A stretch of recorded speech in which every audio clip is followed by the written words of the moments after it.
Well, hello, Isha. Thank you so much for being on my podcast, Test Those Breasts. It has been in the works for a little while now. We've had conversations about you being on my podcast. And one of the reasons I wanted you to be on this show is because when I got breast cancer a year ago, June 11, I discovered that your mother had breast cancer, and I just wanted to have you share your story about her journey and your journey at the same time. So welcome, welcome, welcome.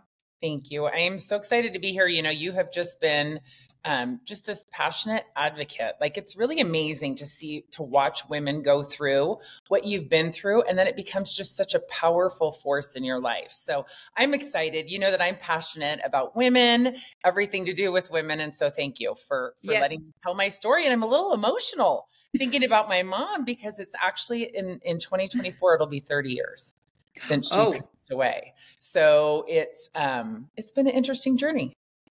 So you have been a motherless daughter for many years, starting from when you were very young, because I know you and I are approximately the same age. I think you're a little younger than me, maybe. I'm a deck of cards, someone told me. Yeah. So we've known each other for quite some time, and I come over to your boutique and Isha Inspired is what your company is called, your business is called, and you are quite the icon here in Reno and also San Diego and all, but mostly I know you from Reno, obviously. And I've come over to your house. You have helped me with my wardrobe over the years. I was a cabbie stylist, and so we kind of had a lot in common. And we have coined our wardrobe Kabisha. So sometimes I'm wearing cabbie and sometimes Isha. And so I love to promote other women. I just love to lift women up. So this podcast is literally right up my alley, especially having had breast cancer. And now I've just become this fierce advocate for women, even like you. So what I would like you to do just to start off with is just share your story about your mother's breast cancer and how it impacted you and your family. So it was interesting. My mom actually hadn't been feeling good for a while, and probably about a year before they actually found her cancer. And this was, again, 30 years ago. So things have changed so dramatically with breast cancer and all kinds of cancer, actually. But she had a birthday party for me, a surprise birthday party for my 21st birthday. And that night when she was cleaning up, she fell down. And that was kind of the pivotal moment where she just couldn't recover. Her body just was sick, right? And so my mom wound up getting, they locked her up. I mean, it was just very, very different then. By the time they found her cancer, it had already metastasized pretty much everywhere. And at that point, so I was 22 years old when she passed away. At that point, they would lock you up in the hospital and pump you through chemo that was so violent. So violent. I mean, like, she was in the hospital for 6 months and literally just deteriorated. And it was really interesting because we were still very hopeful. She was very hopeful. And unfortunately, her situation did not turn out well. But we went through a lot. We went through a lot of the traditional treatment. And then it was really interesting what happened because she was a powerhouse, right? She was a huge powerhouse. And I remember after 6 months, I remember the doctor coming in and her going, okay, what's next? What are we doing now? Even though she was like a shell of a woman at this point. And they said, there's nothing more we can do. And she said, discharge me out of the hospital. And she went down a whole homeopathic treatment road at that time. And you know what? We had a really amazing year. So it was really, really an incredible thing that we got to go through. So, impacting me, I lived with a lot of fear until I turned her age. She was 45 years old. 2 weeks after her 45th birthday is when she died. And it was really interesting because from 22 to 45, I didn't realize how much it affected me until I turned 45 and I was healthy. I really expected to die young. And so when I turned 45, realizing the weight of the world had been taken off of me. Now, that doesn't mean I'll never have to deal with it, but it just really made me realize that I lived with a lot of fear. And I don't want to live with fear. It is scary. It is something that we deal with. Fortunately for us now, there are so many things. You're a walking testimony of that, where it is survivable, right? Where, boy, 30 years ago, I mean, it really was kind of uncurable, right? Especially once it got to a certain point. But through all the steps and stages of it, boy, I remember it all. And there were really, really hard times. And it's interesting to me, the hardest times for me, I still remember like they were yesterday. And even getting ready for this, it's like, whoo, like all those memories. I actually had some interesting dreams last night, even about her. So I don't even think I got sleep last night, because it's just still hard, right? Even after 30 years, you've lost your mother too. It's just, to think of, I've lived my entire adult life without a mother, really without a female in my life other than what I do for a living, is strange sometimes. It is. And I learned a lot about loss of mothers. And early on, when I first lost my mother, I was connected to an author who wrote a book called Motherless Daughters. Mm-hmm. And it was Hope Edelman, I believe. Yep. Hope and Edelman. Yep. And she was a very young girl when she lost her mother too. So I learned a lot about this idea of losing your mother when you're very young versus when you lose your mother at her, the end of her life, like 80 some years. Well, she was 78. My mom was. But the difference between losing your mother when you're young like that, like you were, versus when I lost my mother, it's all very hard. It's all, overwhelmingly hard, and it brings a lot of trauma to our lives. So reading that book has really helped me understand people like you, because you still have that memory, and you probably had a wonderful relationship with your mother, and that will never be forgotten. Right. And so to think about that and dream about her, Some of the things that are really interesting to me now, so I mourn differently now. It's been so long, and honestly, it's like she never lived to be my age. Yeah. And so when I get sad or go into that mourning stage that happens every once in a while, it's more when I'm experiencing something and I realize, my gosh, she never got to experience this. Yeah. That's what makes me sad. It's not even so much losing her anymore, that it is like, it just makes me sad that she didn't have the opportunity. She was a fighter. Like, she would have been a huge advocate had she had the opportunity to be a woman that could have been healed from this. It was scary. And you and I have talked in the past, and actually with lots of women, of how we have to be our biggest advocates for our health. Right? Like, we have to push. If something doesn't feel right, we have to be able to trust that. I call it, for me, it's self-diagnosing. I want a doctor that's going to let me do some self-diagnosing. I know my body better than anybody. Mm-hmm. So when something feels off or wrong, my mom went to the doctor for a year. We actually had hired an attorney after she had passed away. And it's really hard in a medical malpractice, so I've seen all the records of everything she went through. I have them all. I have all the original x-rays and everything from that, but it's like, she kept pushing and pushing and she just wasn't heard. And so it's very different now, because we do have a lot of advocates and we do have a lot of opportunity, and it's taken much more serious now.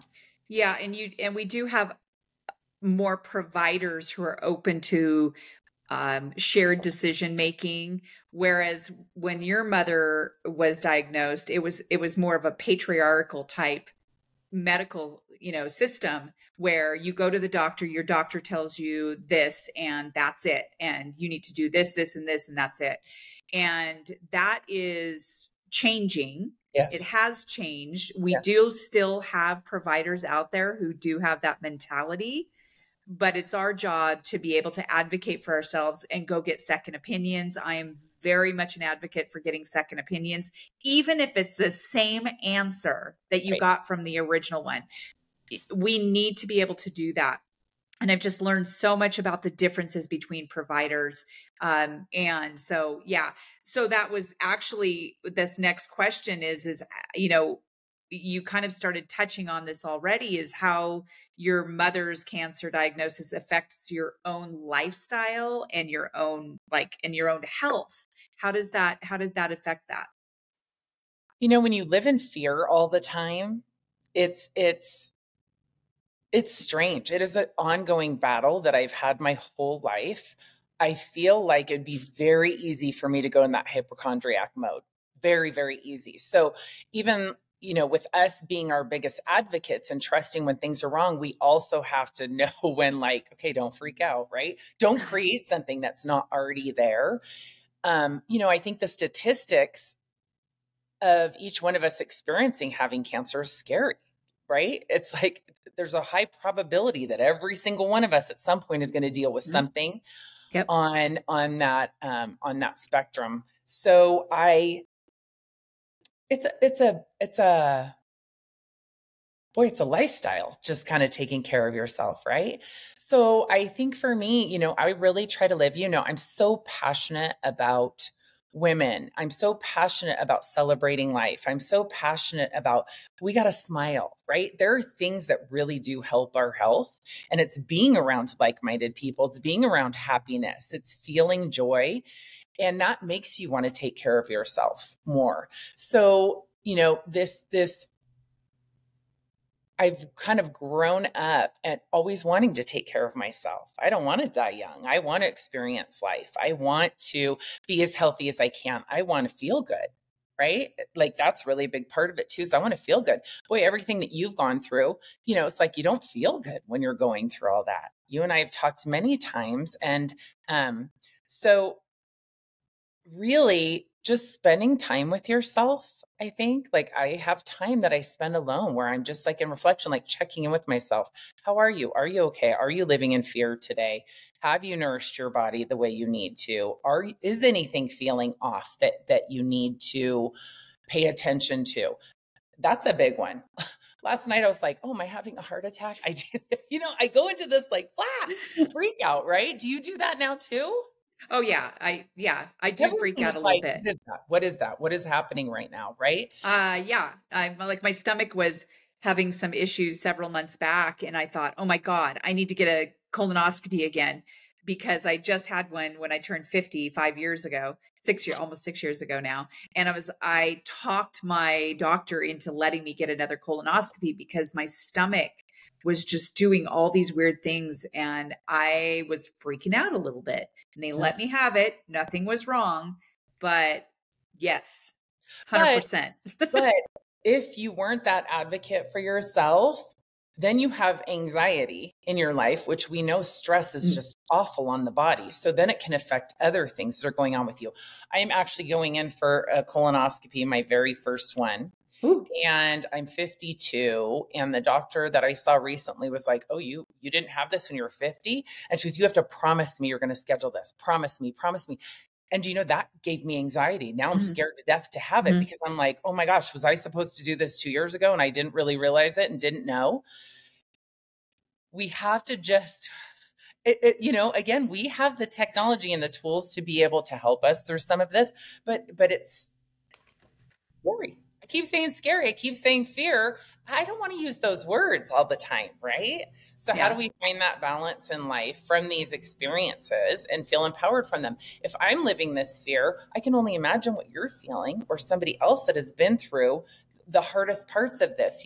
I've worked for years. I'm a wardrobe consultant and image stylist and work with women. I've seen it all. Women love to take their clothes off in front of me. They love to show me their breasts. Yeah. It's really, really an interesting. I think you even once I think I did. Women just do. I always ask if you want to see them. I don't just go, hey. But I've seen it all. I've seen the best outcome. I've seen some of the worst outcomes. I have friends that I've just seen it all. And it's really quite something. It's such a personal journey that affects so much. So finding those other words out of fear. And again, like I was even saying earlier, being surrounded by women who are like-minded, who are positive, right? You chose to use this as a tool to change other lives and to inspire people. You know what? I would like to think I'd be that woman, but I don't know.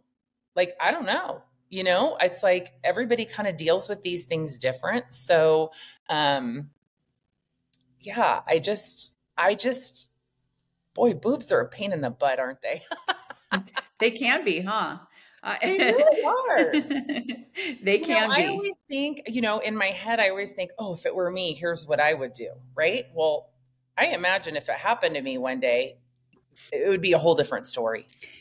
Well, that kind of, I have my lighting is a little bit off, so I'll take this out of the, that brings me kind of back to, one of the surgeons that I interviewed, Dr. Manos Chrysopoulou, and he actually created an app called the Breast Advocate app. It's free.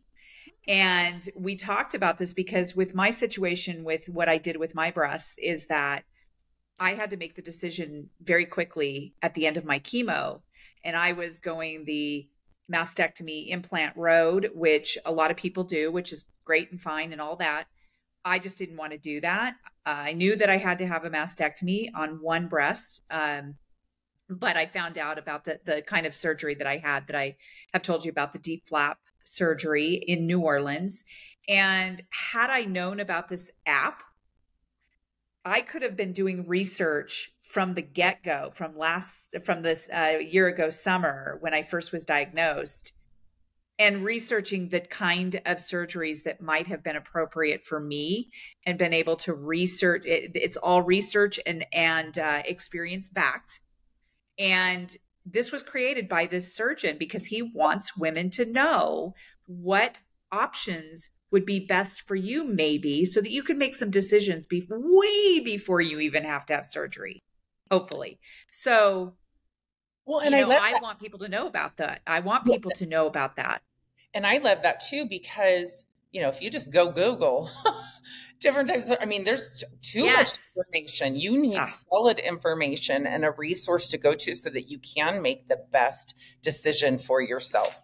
And also know, like what works for what one person wants, it doesn't matter, right? It's so personal, like what happens to you, that I love that. Like, I need to download that. I hadn't heard of that yet. So I want that. Every single person, every woman and man, because they do talk about male breast cancer as well in there. And we don't want to forget the men, because there are men who get breast cancer. And so they have options too. And every person should look at that. It's free. It will always be free. Dr. C said that it will always be free because he wants people to have that education. He works at PRMA in San Antonio, Texas. And there are surgeries that women have. They have these options that may not necessarily be available in their area. So like the kind of surgery that I had is not available in our area. So luckily I had 3 little birdies tell me about someone they knew that went to either New Orleans or Georgetown. I think, Georgetown in Washington, D.C. area. And so I was like, whoa, I need to hear about this. And I'm actually going back to New Orleans in December to get my phase 2, which is the revision. So the first part is to make sure that the flaps and the blood vessels and all that survive. And then the second one is to sort of reassess, revise, fill in what needs to be done. So it's, as we're talking about this, I was thinking about how, it's funny. I keep touching my breast now, but I touch mine all the time. It's okay. I don't even like to give myself a self-exam. Yeah. It actually scares me. I'm like, it's just, does that make sense? Like, do other women feel that way? Because I don't know. It scares the heck out of me to touch my own breasts. Yes. I I do touch my breasts, and I think people are going to be like, what is this, especially porn as or we're something? talking about No. them. Well, no, our breasts are very personal to us. And I was horrified when I found out that I had to have a mastectomy because I loved my breasts. And I will tell you that Dr. Cabling in New Orleans made me love my breasts again. And I cannot tell you what that has done for me mentally, emotionally, and physically. And so, yes, I will say that even before I got breast cancer, I have always been terrified to do my own breast exams. Why? Because when I found out, number one, it feels weird. It's just kind of brings me anxiety. But also, when I found out that I had dense breast tissue like you do, and most women do, we feel lumps in our breasts. And even if it's not breast cancer, our breasts can have lumps in them. And so it kind of makes you freak out. And yeah, so you are not alone, girl. My mammogram just like 2 weeks ago, I think. And it was really interesting because the tech even said to me, boy, they remember when they wouldn't even like tell you anything and you're like, oh my gosh, I'm just going to have all this anxiety. Well, because I've had a couple that are flagged, it's almost good when you have one that goes wrong because Yeah. they talk to you more or they get someone in to talk to you right away. Actually, the last few that I had, they would send a radiologist into me immediately Yep. so that I didn't have that anxiety.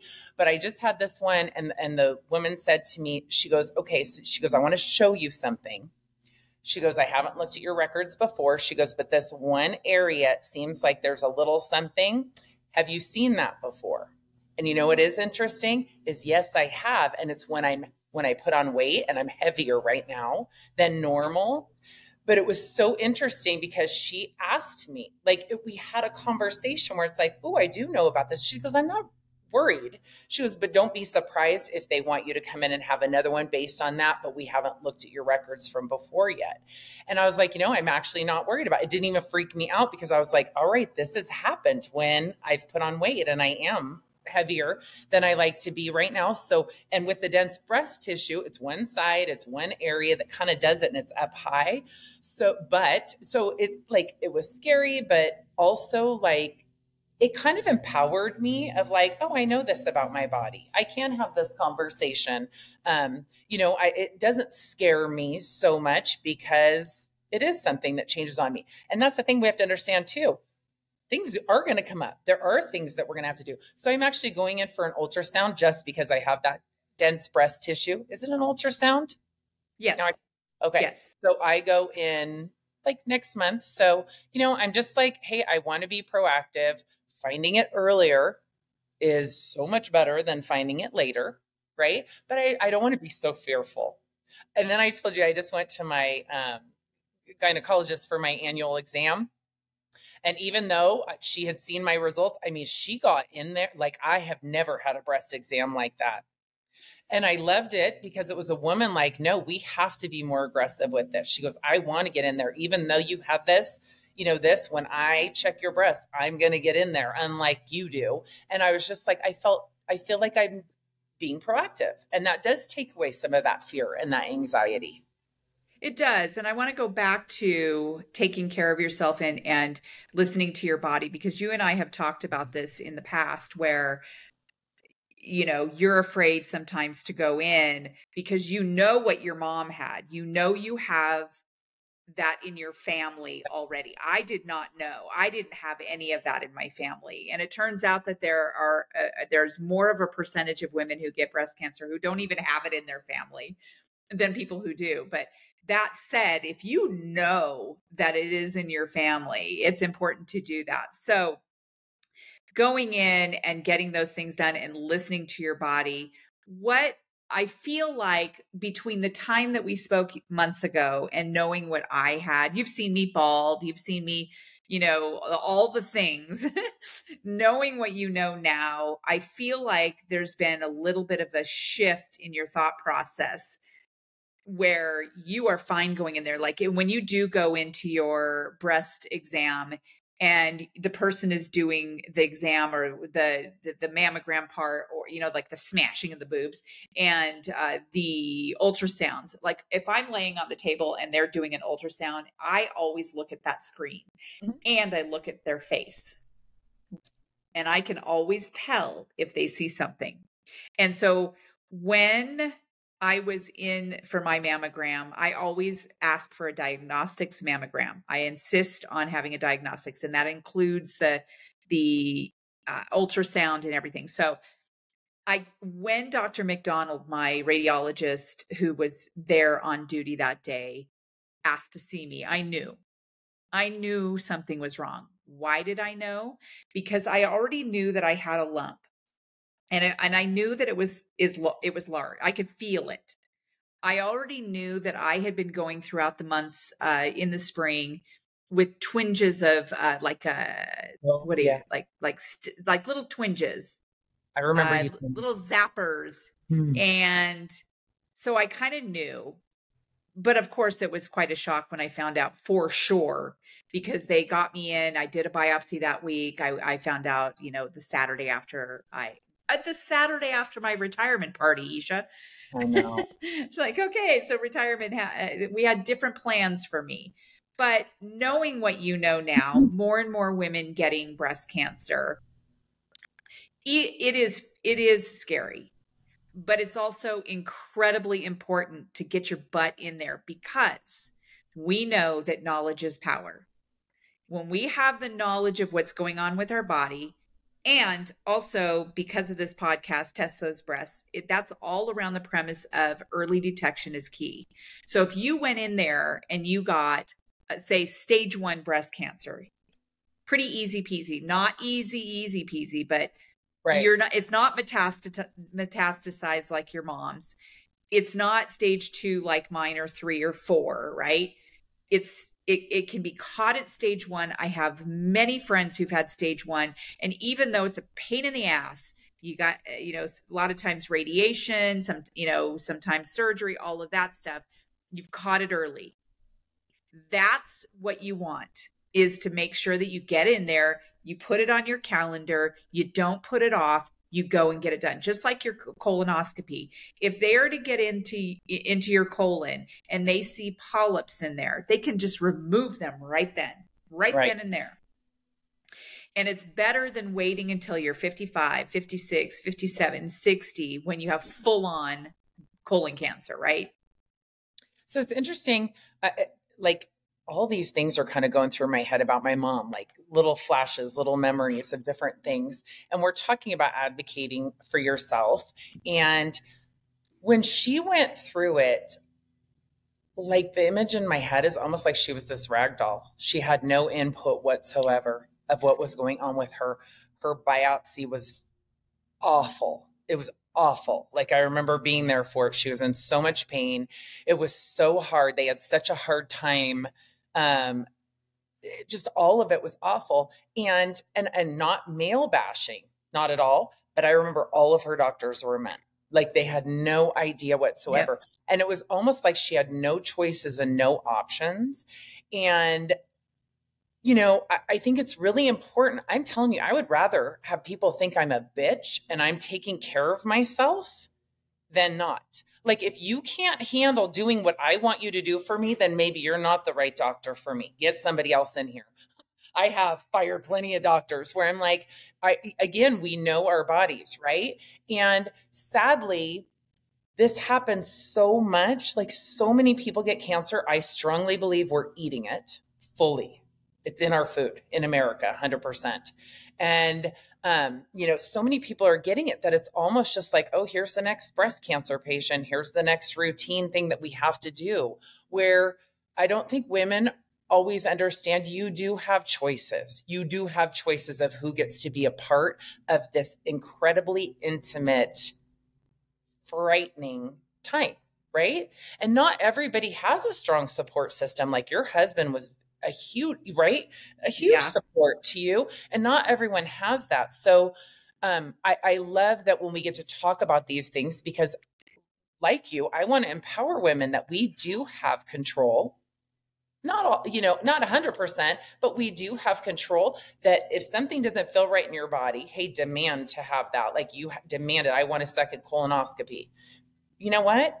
Fine, great. If that makes you sleep better at night, you 100% should get that. But same thing when you're going through it. If you're like, you know what? this hurts. This doesn't, when things don't feel right, we need to speak up. Right. Or even Right. if somebody needs to stop and talk, just like, here's the things I can do for you if this hurts too much or it's taking too long. Here's the things that we can offer. You don't know what you don't know, right?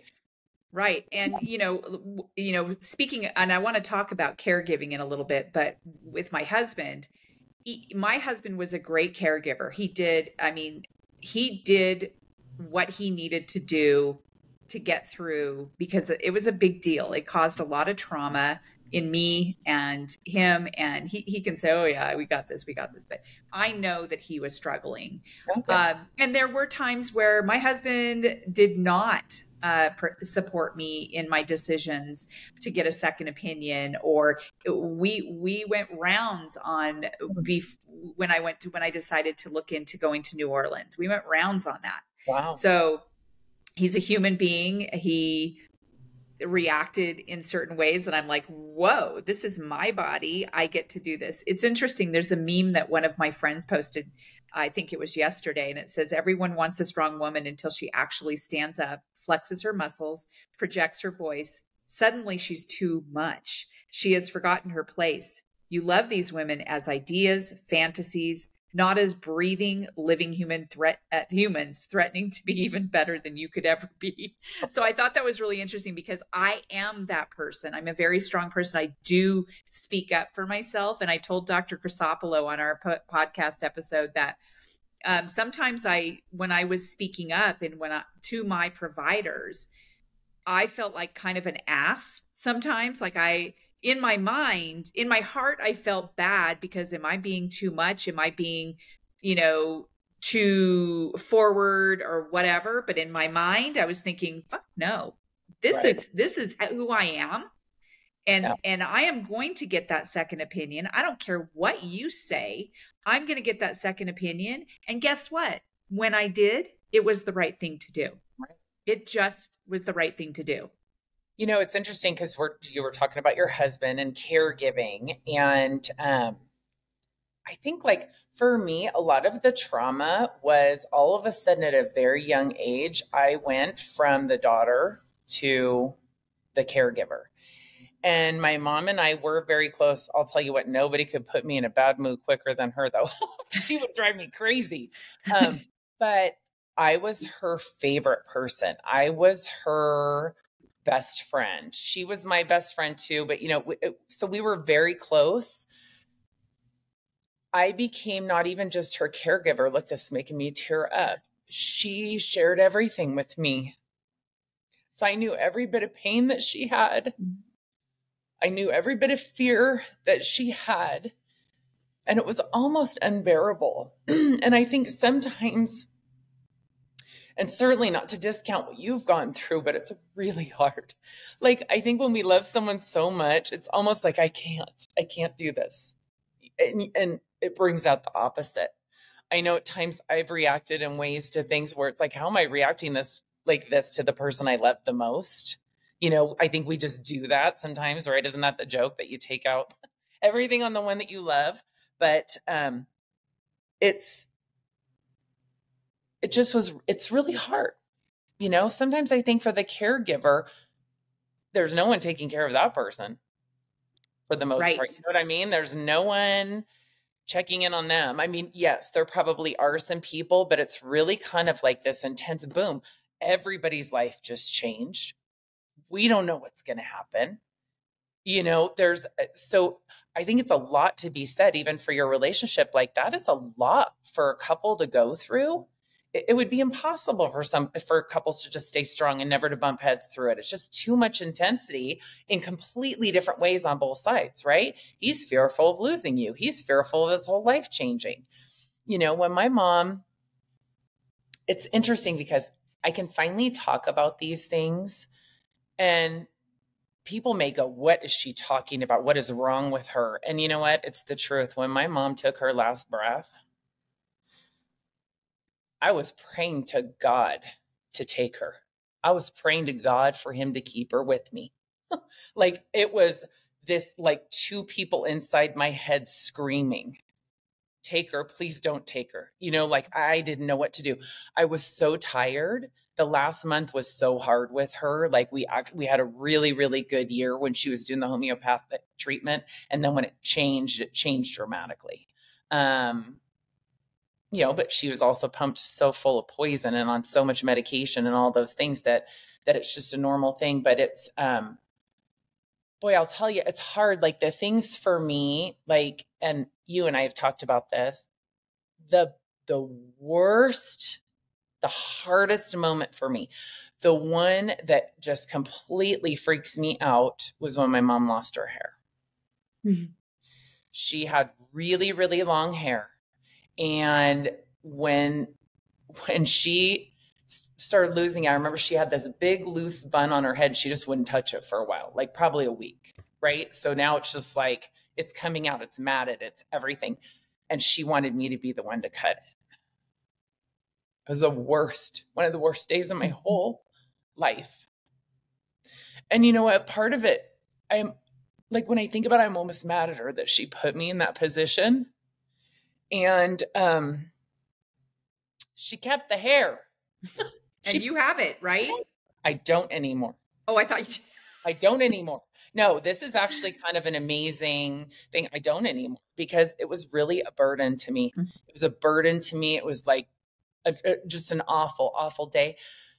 And, it was amazing because what I watched her do is when I cut her hair, she put on makeup. She sprayed a little perfume. She put on a beautiful nightgown and robe and went downstairs to show the family her new look. So it was a very different thing for her. For her, it was like I empowered her because I was the one there going there with her. She never had, and she had no idea what that did to me. She has no idea how freaked out I am about losing hair. Like I have weird issues with hair, but actually it was a burden for me. And I thought if something happens to me, my son didn't even know her. I don't want him to be like, whose hair is this? You know what I mean? Like, what is going on here? So my mom and dad were not together when she passed, but they had a really special connection and they actually spent a little bit of time together right before she passed. And my dad's an old hippie. I was born on the dining room table. I have it in the boutique. Like full on hippies. And he wanted it because he wanted to go have ceremony, like where they spent time together. And so he actually has it. But what's interesting is he's called me a few times talking about it, where I think he realizes how powerful it is now to him of like, oh my gosh, I have a piece of her, but so it's interesting. So that freaks me out almost more than anything. Right. What is this, my hair? So hearing you're bald. Oh my God. Bald. Not everybody is bald. Like also you're like, oh my gosh, what shape is my head? I mean, I remember First of all, I want to say right now that to my audience, Isha is absolutely gorgeous. She's got a beautiful face. She's got a beautiful head. So I know that if it ever did happen to you where you had to lose your hair, number one, you would rock it. I'm telling you, you would rock it. And I was in that position. You know me, I had long blonde hair for a very long time. I absolutely was freaked out when I found out I was going to lose my hair. I remember asking my oncologist, I go, am I going to lose my hair? And she says, you're going to lose your hair. And I'm like, I was really freaked out. Okay. And so what I decided was to take control of how it was going to be lost. And so I gathered a few of my girlfriends, my tribe. Okay. So when you get breast cancer, you pretty much find out who your tribe is. Oh, I'm sure. Really find out. And we have to be okay with some of the people that we thought were going to be part of our tribe are not part of your tribe necessarily. So, and that's totally okay. I mean, I've gone through an evolution of understanding, but they went with me. They picked me up, brought me up to the little salon up the street. And I ended up getting this really cool, badass haircut. I shaved it all on the side and it was short right here, totally shaved up to here. And then I had this A-line cut that came down to here. And I have pictures still that pop up on Facebook and things like that. And I actually really loved it. It was really cool, but I only had it for like a week. So I told my husband, I said, hey, when my hair starts falling out, like when I'm starting to be able to pull it out, this is when you have to shave it for me. So right after my very first treatment, 1 week later, that's when it started happening. And I went live on my Facebook group. So I was very, very open, very open. Like I was not private about anything. And that I know is what carried me through. It just was. I showed my bald head. I showed it all. I showed the loss of it, all of it, the growth of it, all of it. And so we went up to Taylorsville where we go a lot. And my husband and one of his best friends and his mom, we were up on the it was raining, pouring rain. And we were up on the deck and they cut it into a pixie. And then my husband shaved it. And at first he was like, I don't know if I want to shave it, babe. And I said, why not? And he says, because it's too traumatic for you. It's just going to be so traumatic for you. I go, babe, I've already gone through trauma. I've already went through the phases. I said, so I need you to do this.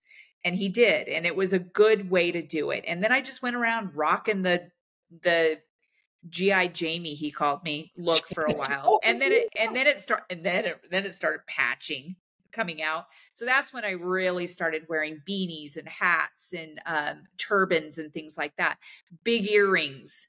And I dressed up with my Cabby and Isha. I made sure that I put makeup on. I read a book called, what was it called? Pretty Sick. It was called Pretty Sick. And in my link tree, on my Instagram, I have a link to that book, and I recommend that book to everyone because I read it from front. I mean, it's really great. And it has like links and where you can find certain products of a woman who got breast cancer and how she dealt with her skin and nails and oral health, all of it. And that's what I did. And so I wanted to make sure that I wasn't just sick Jamie, not doing anything for myself the whole entire time. And it was hard, but I did it. You know, it's powerful that you say that because, I've worked with women for over 25 years. Image coaching, I work with women one-on-one. I've worked with a lot of cancer survivors. I mean, a ton of women that have had mastectomies, as I said earlier. One of the things that I always find fascinating, and this is for every woman, this isn't just a breast cancer woman, but it is really, really important how we take care of ourselves. It is really I'm so proud of you that you did those things because people don't realize how powerful it is to get dressed in something you like to wear, how powerful it is to do all that you can to feel confident. Now, that doesn't mean you just 100% always feel confident. I don't always feel confident, but there are things that we can do, and it actually helps you inside, outside, mentally, emotionally, everything, when you're at least taking steps to try, right? So I think that is huge because, I'm sure you had days that you just stayed in bed, and sometimes it'd be very easy just to be like, that's it, that's all I'm doing. So I think that's where it's so great that you're doing this and that there's so many resources in the app that you were talking about earlier, because it does make me sad to think there's women out there that are just they're just shrinking in, and it's going to be harder and harder to survive. And not even that, even on the other side, now you're a survivor. Now, what do you do with that? Right? If you went through something and felt like you had no resources, I've always wanted to help really make over. I always thought that would be part of my store and part of what I did. And I've been thinking about that recently since you and I started talking about this of how I would love to be that safe place for people, where they can just come in and show me their boobs and feel good. And putting on lipstick can change your whole day. You know what I mean? It can just change your whole day, It can. So, and I that's what I do. I put on makeup. I don't wear as much as I used to, but I do put it on, and I do, kind of put little clips in my hair. And, I always make sure that I'm dressed up. And yes, there were a lot of times when I was in bed, but I did drag my ass out of bed sometimes, a lot of times, and made sure I went walking, even like a little bit of exercise, walking up the street as hard as it is, or around the block. That's one of the things that my husband was really good at, is making sure that after I went through the chemo treatments, I would get up, we'd go walk the dogs, and it was hard. Like, we did a lot of walks around the block with our dogs, and I would come home just exhausted and sweating. But I will tell you that doing that helps you get through the treatments a lot better and faster. So making sure that you're feeding yourself, leafy greens and healthy.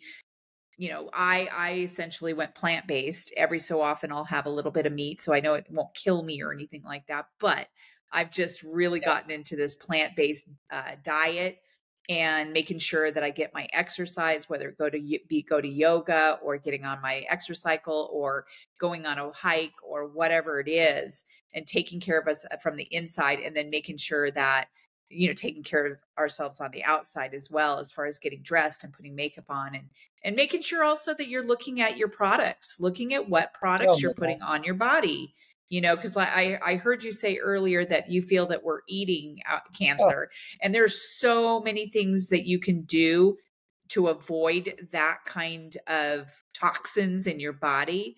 For me, and I want to go back to, because for me, I feel it in my bones that stress and trauma is what led to me being open for cancer. When my mom died, you know how incredibly devastated I was.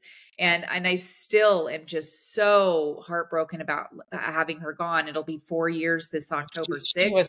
She was such a feisty little fabulous Yeah. thing.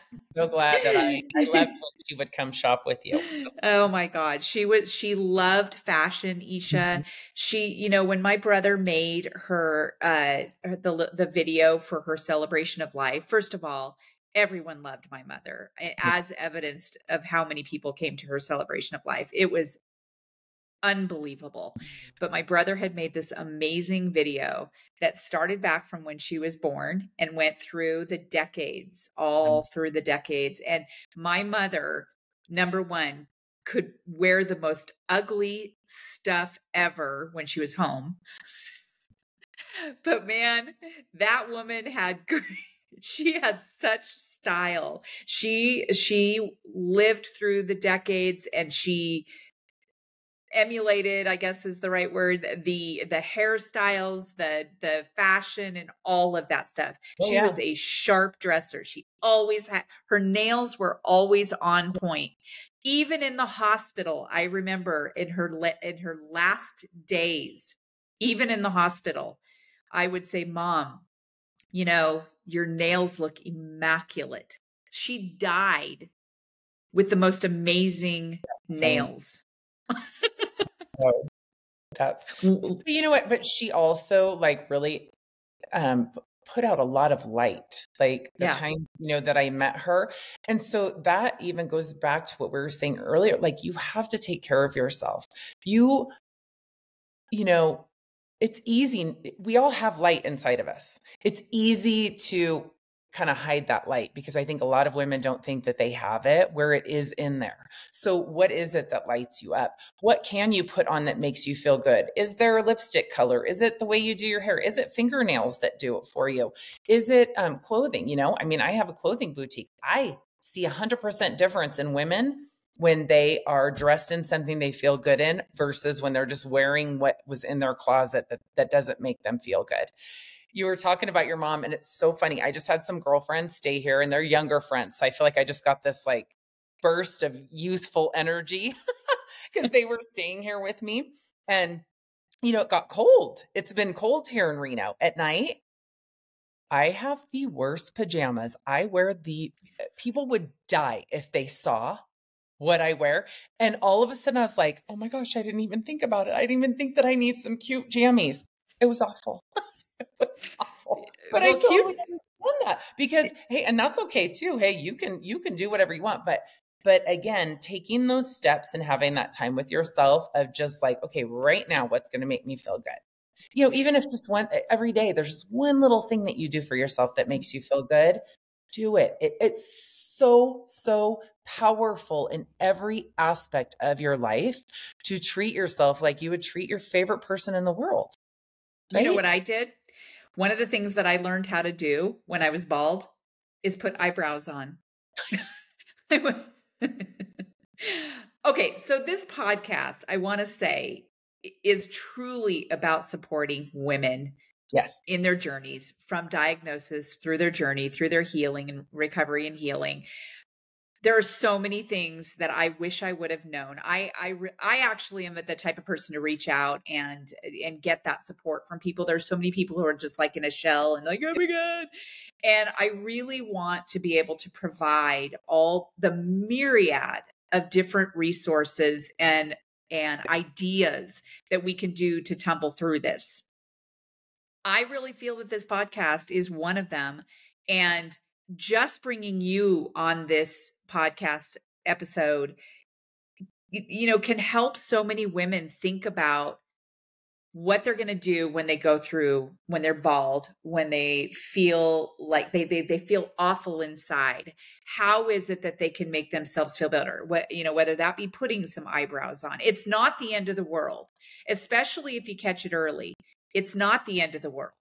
Yeah. And we can tumble through this, and you will come out on the other end a different person. You're you at the core, but you're a different person with so much more knowledge, so much more experience, and so much more passion to help women get through it themselves. So I feel like your story about your mom and your story about being the caregiver and how it made you feel, shaving off the rest of her hair. I just really feel like, you've gone through trauma. You have childhood trauma or 20s trauma when she died, all the way through the age of 45. And you still have some trauma going on right now, but you're using that to change the lives of other people and yourself, for that matter. And it has led to you being understanding that you need to advocate for yourself. You need to go in for those mammograms to catch it early. As a person, it would probably devastate you if you would have to lose your hair, but you'd get through it. You'd get through it. I would. Hey, can I share one thing with you really quick? Yeah. And this is for any person who's listening. These are 3 steps to feeling confident, to feeling better, right? And there's steps, and it works. It 100% works. And it's, since we're talking about like doing one thing every day, doing those things. So here's 3 quick ways that you can feel confident and more fabulous right away. One is when you wake up in the morning, just put a smile on your face. Like, actually smile right now. It's like, do you feel how everything just went like this? Just by putting a smile, like a real smile. And sometimes I'll be laying there, I'm like, this feels so ridiculous. But at the same time, you're like, the bitching and complaining in your head are like, I didn't sleep well, or whatever it is, kind of goes away. So you start there with a smile on your face, which helps. And sometimes you do have to fake it. Sometimes you got to do it to make you feel better. Smiling like that too, and being aware that you're smiling like that and feeling ridiculous also leads to laughing, which is really good for you. So that's step 1. Step 2, every day, look in the mirror and say something nice to yourself. And you know what? I know when we're down and because I'm telling you, I'll look in the mirror and go, ugh, you're fat. Oh, you're, whatever it is. But to look in the mirror and just be like, you know what? You're a survivor. You know what? You got up today. You know what? I'm just proud that you remember to put the smile on your face. You're okay, girl. You're going to make whatever it is. It doesn't matter. It could be like, you know what? You are so smart. You may not look your best today, but you are so smart and you got things to do today. You got people to inspire. So you say something nice to yourself. So wake up and smile, look in the mirror and say something nice to yourself. And then make sure you are wearing things that make you feel good, right? From being with Cabby, like I have clothes hanging in my closet that don't make me feel good anymore. I'm going through a big transition. I just turned 52 and I'm really like, I even put something on the other day and I was like, oh my gosh, I would never, it's just not me anymore. So I'm going through a big transition. I don't want to wear things that don't make me feel good. I want to wear things that make me feel good. And it may not make me feel 100%. It may be the same outfit every single day for a while. That might just be the thing. But when we're wearing things that make us feel good, it helps. So actively putting on a smile, not just even in bed. I smile in the car, smile. It makes you feel good. Show off those teeth, right? And then say something nice to yourself, whatever you need to say, doesn't matter. Just find something nice and then put on something you love. Those three things will just help kind of give you that reset, right? So even on the days that you don't feel good, if you're used to doing those three, it's going to help just a little bit. And I know that when I'm so down, I want anything that's going to make me feel just a little bit better. And accessories help. Oh, yeah. Beautiful earrings. You have beautiful earrings on right now. You've got a beautiful hat. You've got I know you love the off the shoulder look. And actually you're the one you're the one that got me into off the shoulder look. So I love that. So let's wrap up here. Is there a message or legacy from your mother's experience that you would like to convey to others, my audience, that when they might be facing maybe similar challenges? You know, she wasn't afraid to talk about it. She was, and I think that really taught me to be very, very open. Earlier, I said, you know, some of it was hard because I was really her confidant. So some of it was hard for me, but I was a young girl. But I loved that she would talk about it. She wasn't afraid to talk about it with people. She wasn't afraid to, she was a fighter. She was a fighter. Like she was a fighter. And she gave a lot of power in that, where even though it was scary and everyone else around her was fearful, she was like, here's what I'm feeling today. Here's what I'm doing. I feel like she, I remember more the good than the bad, the positive and the happy, because she really did know. And especially then knew, this is it. This is it for me. This is all the time that I have. And it's actually quite a beautiful process when you get to go through the transition of somebody, because you get to say the words, you get to say all the things. So for me, I feel like I live life, and this is interesting because I'm saying this, here's her legacy, and I never even put it together. So now I'm going to cry again. I'm not afraid to tell people how I feel about them. If anything, I'm probably too deep and too mushy with people. I'm not afraid of that. And this is probably the first time in my life that I realized that came from her. So I think that is a huge thing, is that, you know, sometimes we're given an opportunity. I know that sounds awful, but cancer for you has been an opportunity that has completely changed how you talk to the world. They are opportunities. Everything that we go through in life is an opportunity. And how amazing to use your voice. Like, I'm so proud of you. And I just love that through all this journey, look at how we get to what a gift you just gave me. What a gift you just gave me to realize that. Oh, I'm probably going to cry my eyes out later. I know. I'm sitting there crying too. I tell people, I'm glad that you said that about your mother, because there was no other option for me but to be open and to talk about it. And I may have been an annoying pain in the ass for some people. I don't know. I'll probably never know that. But what I do know is that I have had so many people, even people I don't even know, reach out to me and say, Jamie, thank you so much for sharing your story so raw and pure, and all the good, the bad, the ugly, all of it. I do believe that we need to walk into our feelings, have those feelings of fear, cry, scream, anger, happy, whatever it is, and do that, because we need to allow ourselves to walk through the journey with dignity. And also, I appreciate you bringing up the fact that it's an opportunity.